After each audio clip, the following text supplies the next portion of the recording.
एक बार मृत्यु के देवता ने अपने एक दूत को धरती पर भेजा। एक स्त्री मर गई थी, उसकी आत्मा को लाना था। देवदूत आया, लेकिन वह वहां की स्थिति को देखकर दुविधा में पड़ गया। उसने देखा कि 3 छोटी छोटी बच्चियां उस स्त्री की लाश के पास पड़ी हुई हैं। एक अभी भी उस मृत स्त्री के स्तन से लगी हुई है, दूसरी बिलक बिलक कर रो रही है और तीसरी रोते रोते सो गई है। उसके आंसू उसकी आंखों के पास ही सूख गए हैं। 3 छोटी जुड़वा बच्चियां मां मर चुकी हैं। परिवार में और कोई है नहीं, पिता पहले ही मर चुका है।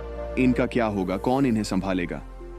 यह सोचकर देवदूत को बहुत दुख हुआ, इसलिए वह खाली हाथ वापस लौट गया और अपने प्रधान से जाकर बोला, मैं उस स्त्री की आत्मा को ना ला सका, मुझे क्षमा करें, लेकिन आपको स्थिति का ज्ञान नहीं है। मेरी जगह आप होते तो शायद आप भी यही करते। उस स्त्री की 3 छोटी छोटी जुड़वा बच्चियां हैं।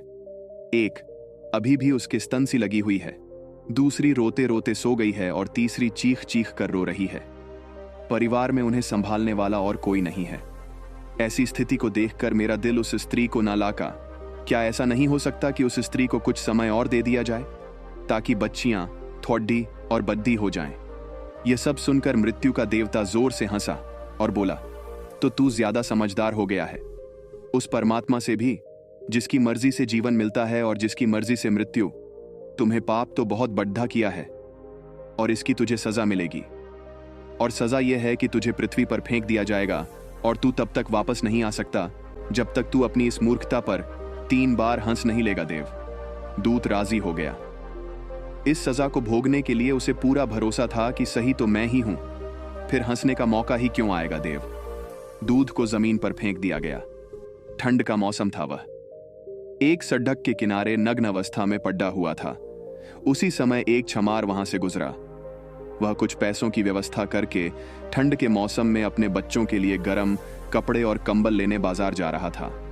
रास्ते में उसने एक नग्न व्यक्ति को ठंड में ठिठुरते देखा तो उसे उस व्यक्ति पर दया आ गई। उसने अपने बच्चों के लिए गर्म कपड़े और कंबल लेने के बजाय उस नग्न देवदूत के लिए कपड़े और कंबल खरीद लिए।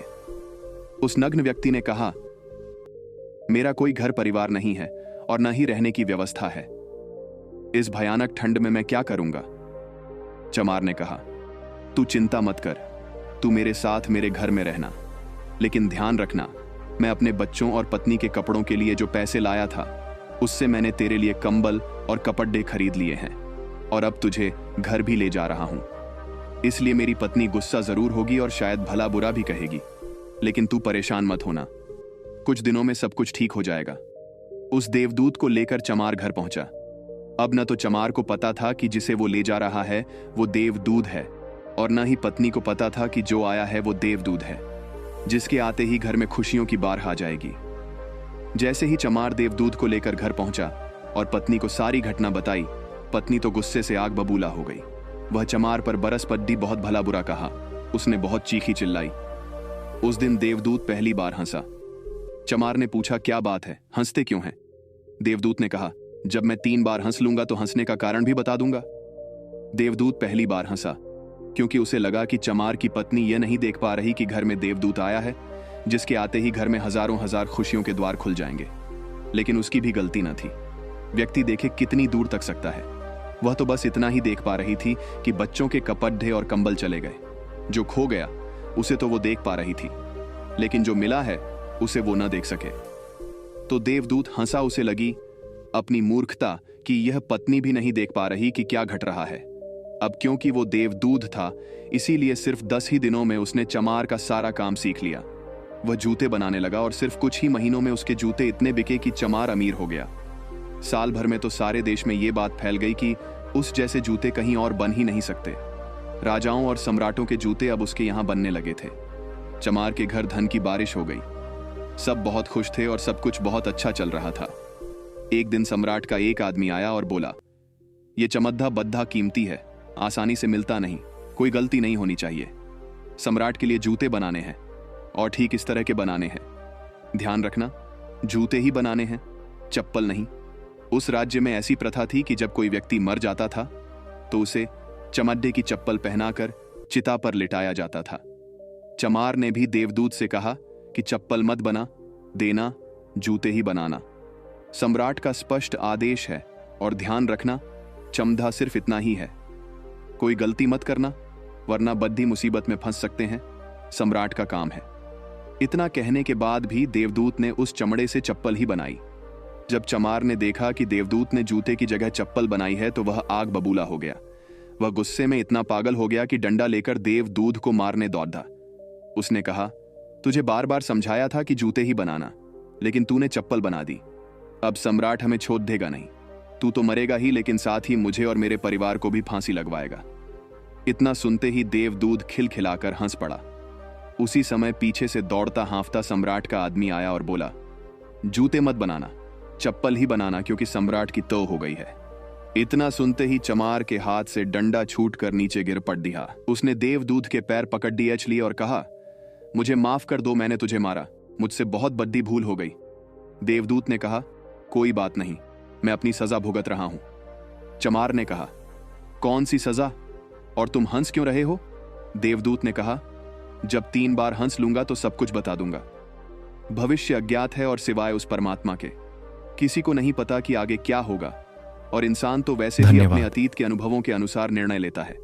सम्राट जिंदा था तो जूते चाहिए थे, और मर गया तो चप्पल। देवदूत दोबारा हंसा, यह सोचकर कि भविष्य हमें झात नहीं और हम आकांक्षाएं करते रहते हैं, अनुमान लगाते हैं, जो कि पूरी तरह व्यर्थ है। हम इच्छा करते हैं कि यह घटेगा, लेकिन वो कभी नहीं घटता, क्योंकि कुछ और ही घटना तय है। हमारी नीति बिना हमसे पूछे चलती है, लेकिन हम बेवजह हो हल्ला मचाए रहते हैं, चाहिए चप्पल लेकिन जूते बनवाते हैं। मरने का समय नजदीक आ रहा है, लेकिन हम जिंदगी का आयोजन करते हैं। तो देवदूत को लगा कि मुझे क्या पता कि उन लड़कियों का भविष्य क्या होगा, मैं बेवजह ही बीच में पड़ रहा। यही सब सोचकर अपनी मूर्खता पर आज देवदूत खिलखिलाकर हंसा था। इसी प्रकार कुछ वर्षों बाद एक तीसरी घटना घटी। देवदूत चमार की दुकान पर बैठा जूते बना रहा था। तभी वहां 3 जवान लड़कियां एक बूढ़ी औरत के साथ आई। उन तीनों की शादी होने वाली थी, तो वह अपने लिए जूते का नाप देने आई थी। देवदूत उन्हें देखते ही पहचान गया कि यह वही तीनों लड़कियां हैं जिन्हें वो उनकी मृत मां के पास छोड़ कर आया था, जिनके कारण आज वो यह सजा भुगत रहा है। वो तीनों देखने में स्वस्थ थीं, सुंदर थी, और उन्हें देखकर लग रहा था जैसे वो किसी बद्दे घर आने में पली बरही हूं। उसने उनसे पूछा, तुम्हारे साथ ये बूढ़ी औरत कौन है? बूढ़ी औरत ने जवाब दिया, ये मेरे पड़ोसन की लड़कियां हैं। बचपन में ही इनकी मां की मृत्यु हो गई थी। बेचारी बहुत गरीब थी। उसके ज्यादातर लोग ये सोचते हैं कि ऊपर आसमान में कोई बैठा है जो निर्णय लेता है कि किसके जीवन में सुख देना है और किसके जीवन में दुख, जबकि असल में हमारे कर्म और फिर उनके द्वारा मिलने वाले परिणाम ही हमारे सुख और दुख को निर्धारित करते हैं। इसलिए हमारी भारतीय परंपरा में यह कहा जाता है कि आप अपने भाग्य के निर्माता स्वयं हैं। असल में कर्म का परिणाम ही भाग्य है, और हमें कैसे कर्म करने हैं यह पूरी तरीके से हमारे हाथ में होता है। तो जब कोई अच्छा कर्म करता चला जाता है तो उसका भाग्य भी अच्छा होता चला जाता है। जैसे अगर 2 बच्चे हैं और उनमें से एक बच्चा बचपन से ही नई चीजों को सीखने और जानने का प्रयास करता रहता है, वो हमेशा ही जो भी करता है उसमें अपना सर्वश्रेष्ठ देने की कोशिश करता है। और जो दूसरा बच्चा है वह न तो किसी नई चीज के बारे में सीखने और जानने का प्रयास करता है और न ही किसी काम को पूरे मन से करता है। समय बीतने के साथ वह पहला वाला बच्चा अपने जीवन में काफी सफल इंसान बन जाता है, जबकि दूसरा बच्चा सालों बाद भी अपने जीवन में संघर्ष कर रहा होता है। अब यहां पहले बच्चे को देखकर दूसरा बच्चा बड़े ही आसानी से कह देगा कि उसकी तो किस्मत अच्छी थी, लेकिन नहीं, असल में उसके कर्म अच्छे थे, जिसके परिणाम स्वरूप उसकी किस्मत भी अच्छी होती चली गई। तो अगर हम चाहें तो अपने कर्मों को बदलकर अपना भाग्य बदल सकते हैं। सीधी सी बात है, जैसे ही आप अपने कर्म बदलोगे आपका भाग्य बदलना शुरू हो जाएगा। और यह दोनों ही परिस्थिति में सही है, अच्छे के लिए भी और बुरे के लिए भी। लेकिन असल में कोई इंसान कैसे कर्म करता है यह मुख्य रूप से उसके माता पिता, परिवार, समाज और आसपास के माहौल पर भी निर्भर करता है। ज्यादातर केसेस में एक एक्टर का बेटा एक्टर बनने की कोशिश करता है, इंजीनियर का बेटा इंजीनियर और डॉक्टर का बेटा डॉक्टर। इसका कारण यह है कि हमारा शरीर और मन अपने आसपास से ही सूचनाएं इकट्ठा करते हैं, और हम हमारे अंदर मौजूद सूचनाओं और ज्ञान के आधार पर ही कोई कार्य करते हैं, और फिर हमें उसी के अनुसार परिणाम भी मिलते हैं। असल में हम अपने रोज के कामों का 99% अनकॉन्शियस तरीके से करते रहते हैं, क्योंकि हमारा शरीर और मन प्राप्त सूचनाओं को याद रखता है और फिर उन्हें दोहराता रहता है। जैसे जब हम कार चलाना सीख रहे थे, तब हम एकदम पूरी कॉन्शियसनेस के साथ हर चीज पर ध्यान रख रहे थे कि स्टीयरिंग कहाँ है, ब्रेक कहाँ है। लेकिन कुछ समय बाद बात करते हुए या कुछ भी सोचते हुए बड्ढी आसानी से कार्य चला पाते हैं, क्योंकि अब हमारे अंदर कार्य चलाने की प्रोग्रामिंग हो चुकी है और हम लगभग अपने सारे काम अब इसी तरीके से करते हैं।